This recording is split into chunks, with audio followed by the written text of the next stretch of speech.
Ang programang ito ay rated SPG. Striktong patnubay at gabay ng magulang ang kailangan. Maaaring may masiselang tema, lengguwahe, karahasan, sexual, horror o droga na hindi angkop sa mga bata. Dismayado si Giselle at saka si Dr. RJ Tanyag na malaman ang katotohanan. Dito na nga ay talagang hindi nang positibo itong si Moira at saka si Zoe, kung saan si Don Pepe lang pala ang naging positibo dito sa fingerprint nila.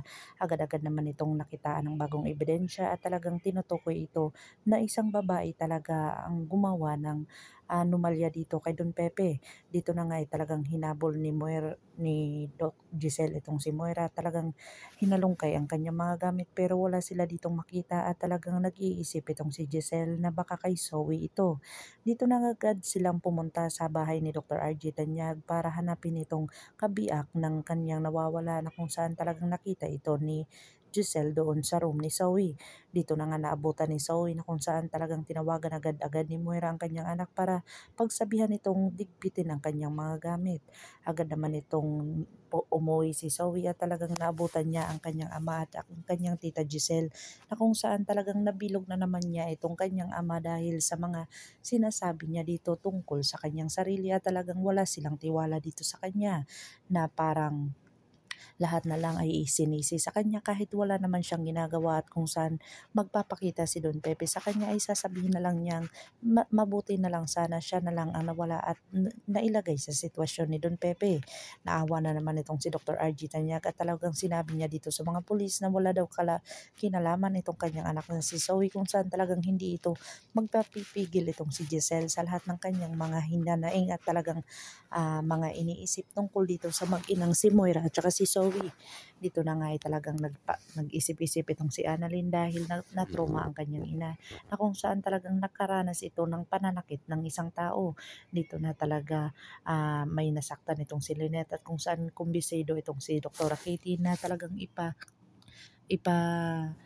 suggest itong si Lynette na makausap ni Doktora Evangelista para ma-therapy ito para malaman kung ano ang dahilan ng kanyang pagka-trauma. Dito na nga ay talagang hindi papayag si Lynette at sinabi dito ni Dr. Carlos Benitez na gagawin niya ang lahat para ito ay matingnan ni Doktora Evangelista para hindi na ito lumala.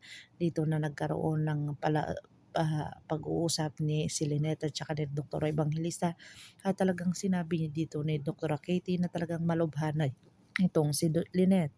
Dito na nga sinabi ni Dr. Evangelista dito kay Dr. Carlos Benitez ang lahat ng mga sinasabi ni Dr. Evangelista dahil sa talagang magkakaroon ito na si Lynette ng trauma dito dahil sa marami daw itong pinagdadaanan.